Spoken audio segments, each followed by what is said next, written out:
To my knowledge, the WWE and Dwayne Johnson are nowhere near Sacramento. But the Sacramento Kings have somehow managed to hit rock bottom.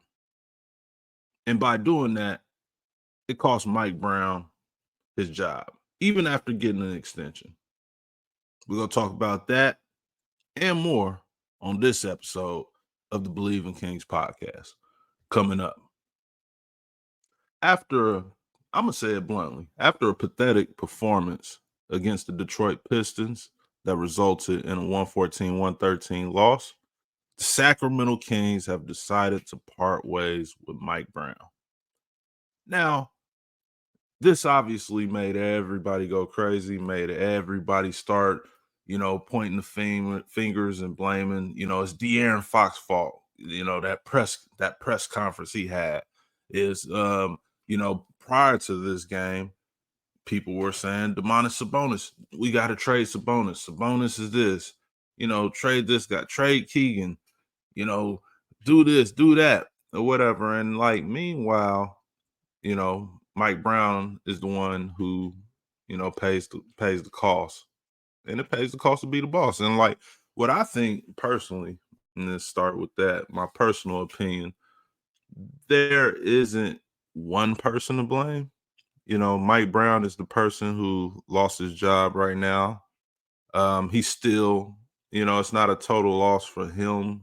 When you think about it, as far as finances and financial, he will get paid this year, and I believe the next year and a half or something like that. So that's a pretty nice severance pay to just be at home. But when you think about how it went down for Mike, let me start there. How it went down. Mike Brown, the Kings lose 114-113 to the Pistons. And going into the media room, the press conference room, I'm pretty certain all media members felt exactly how I did walking in there. It was more so like, well, let me ask these questions and see what kind of, PR answer they're going to give us. And, we talked to Mike Brown and De'Aaron Fox, and neither one of them gave us PR answers. One of the two answered more thoroughly, and the other decided to keep it short. Not short and sweet, just keep it short. Brown, as usual, he's the one who answered the questions thoroughly. Yes, it could have.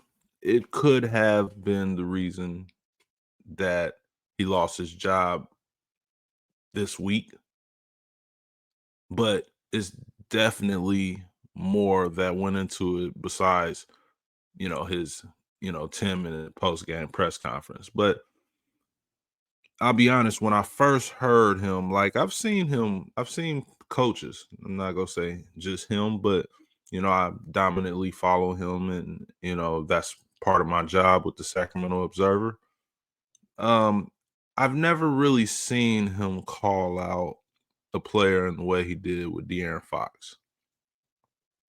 When Sabonis didn't box out on a late game free throw that caused the Sacramento Kings to lose the game, he called out Sabonis, but he never said Sabonis has to do this. I don't know what Sabonis was thinking. Blah, blah, blah.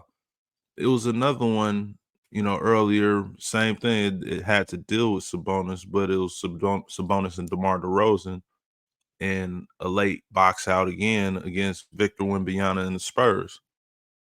And even then, he said, it's Victor Wembanyama.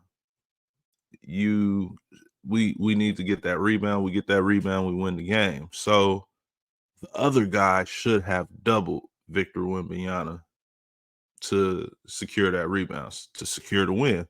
That other person was DeMar DeRozan. But he never said DeMar DeRozan has to help Sabonis on that. And this time, with it was a complete boneheaded play by De'Aaron. He knew it. There was, there was nothing to say, even though people wanted him to elaborate on why he did this. But it was a bonehead play. Let's call a spade a spade. Like, he had no business contesting the jump shot in the way he did. But he did. And when he did, Mike Brown called him out and called him out by name and elaborated on it and used his name repeatedly. And I was like, man, when I first heard him do it, I was like, sheesh. I was like, that's not good. And I actually was going to try to ask a question. And I was wondering, I was like, I was going to just straight up ask him, because I've never seen Mike do that to any of the guys like this, especially, a star. I've seen him do it, to Malik Monk, Davion Mitchell, Rashawn Holmes, things like that or whatever, but never, De'Aaron Fox, Domantas Sabonis. He does it to Keegan. He does it to Keegan. He's able to, but he's never really, I wouldn't say it's like super harsh or critical. This was harsh because this was like, again, I'm not going to be one of the media members and y'all may say, oh, you giving Fox a pass. No, I ain't giving Fox a pass. It was a dumb play. And I believe he know it was a boneheaded play. Like, there's no defending that. So there's not much for me to, you want me to be mad at him or whatever? Sure, I could do that or whatever, but it's unacceptable. It was an unacceptable play. What Mike Brown said, he wasn't wrong. He was absolutely right. De'Aaron Fox had no business sagging off of his player. He had Jay Nivey. That's the guy that made the 4-point play. He had no business sagging off of him. He had no business jumping at the shot fake the way he did, and he definitely had no business fouling. So it is what it is. But when I felt like when Mike Brown said, I don't know what Fox was doing, I got to look at the tape.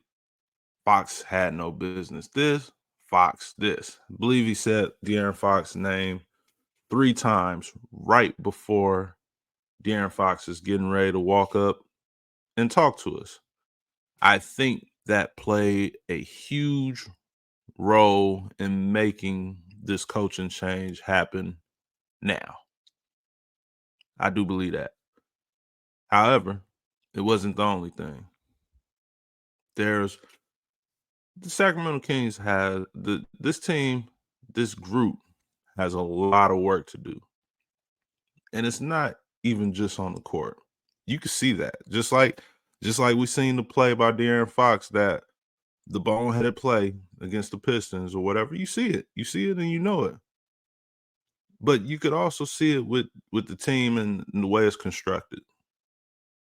So, end of the day, do I agree with the firing of Mike Brown? I wouldn't say I agree with it, but I will say I understand it. Because I understand it. Because how bad things are going on right now in Sacramento, there has to be changes. He just happened to be the first change. Will there be a trade made? Possibly. Because things have to get right. They got a game against the Los Angeles Lakers today. They need to go out there and win. They need to go out there and put up a fight. Will there be changes in the starting lineup? Potentially. I don't think so. I think this is the best that the Kings have right now with this roster. So I think you got to, work with what you got. Maybe guys like Keon Ellis will play more minutes or whatever, or more consistently. Who knows? But you got to work. The new interim head coach is Doug Christie. Doug Christie is elevated to head coach, so you'll see him and see him a lot more, and we'll be talking to him moving forward. But Doug Christie has to work with what he has. He didn't have any say-so in the way this team is constructed. All he can do is go out there and coach them the best way he can. which leads me to the one group that, people are talking about, but not as much. The front office, Monty McNair. He has to take some blame in this. And I honestly think that was a part of the reason Mike Brown was let go, because this Mike Brown he didn't have the power or control to, handpick the players he wants on this team. That's Monty McNair's job. Monty McNair's is his boss. All Mike Brown could do is go out there and coach the team that Monty McNair provides for him. And a few weeks ago, I thought about it, and I was like, well, if if this team was a bad move, if people were like, oh, which I see fans all the time, oh, we shouldn't get DeMar, we shouldn't have never got him, we should have never did this, or blah blah blah. Fans are gonna, bring some validity to, a negative situation, for sure. But that puts pressure not only on the players, which you could clearly see they're feeling the pressure. De'Aaron Fox is feeling the pressure of fans and the public. Mike Brown felt the pressure. I think that's why some of the things he did on and off the court, I think that's why he moved the way he was moving, because there's pressure there. But the person that's not in the spotlight, that you don't see and you don't know if they're feeling any pressure, is Monty McNair. And Monty McNair is the person who orchestrated, or had a very, very large part in orchestrating this roster. And at some point, he has to take some accountability for what's going on out there. And the way to not have to face that accountability is you let go of Mike Brown. Get rid of Mike Brown. And best case scenario for Monty McNair, he made the right choice. If Monty McNair, which he did, Monty McNair fired Mike Brown, which means to the world, that Mike Brown played a part in being a problem, which, yeah, of course he did. He played a part. The players played a part. Monty played a part. But whose fault is it? It's still up in there. It's still hovering around. The answer is there, though. And this is the first domino effect to see. If they fire Mike Brown, if the Sacramento Kings go on a run and win the next 8 of 10 games, I don't think there will be a Sacramento Kings fan in sight saying he made a mistake. If they can go on a run and make it to the playoffs, I think all the Sacramento Kings fans, or majority, will forget that this ever happened, and they will say he's a genius. He made the right decision. Not saying that's what I believe, but I'm saying that's a possibility. And the Mike Brown fire, I think it was bound to happen, especially how things were going. And I'm more so personally, I'm upset with how it happened. That was kind of that was poor right there. The guy won Coach of the Year, unanimous Coach of the Year in 2023. Helped the Sacramento Kings make it to the postseason for the first time in nearly 2 decades. He brought a winning culture here. He won 107 games and lost 88.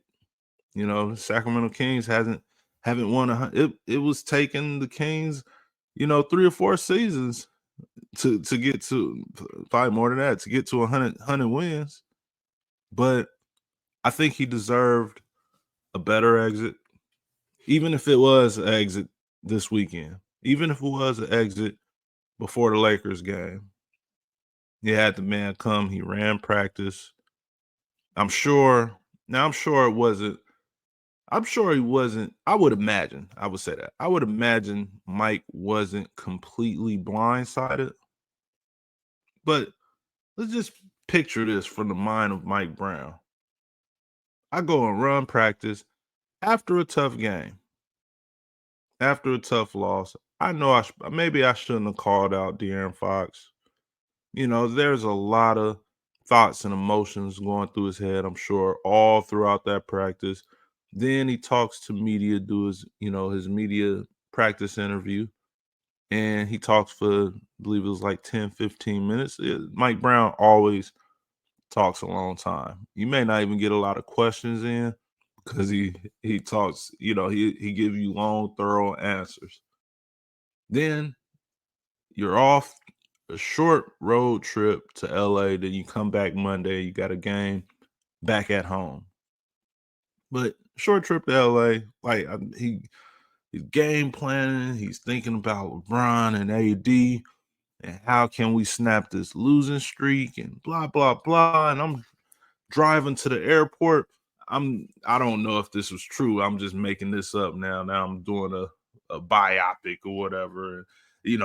I'm driving to the airport and I'm running late. I'm barely about to be on time, and then I get a phone call from Monty McNair and upper management. I'm not sure exactly who called them, but you get a phone call and you got to pull over and answer the call.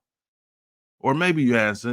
We in 2024. You ain't got to pull over. You should put if you're by the police, you're supposed to pull over. That's the law. You can't talk and drive. But he's hands free, and he answers the call with hands free technology. And they say, don't get on the plane because we're relieving you of your duty as head coach. Wow. That's crazy. And obviously, like I said earlier in the show, he's getting paid. He's, financially, he's good. That's not where it hurts, but it just hurts when you've done so much for an organization that hasn't had really any success outside of you in 20 years. That's gotta hurt. After the game that your team, had the night before, after, talking to your players and kind of, rebuilding, the fight to go to LA and try to get a victory, and then to get a phone call on the way to the airport, not even in person, not, that's disheartening, man. I think Mike Brown deserved much better than that. Like I said, he did a heck of a job while he's here with what he had. He had 2 winning seasons as the head coach. And this year, the Sacramento Kings just have problems.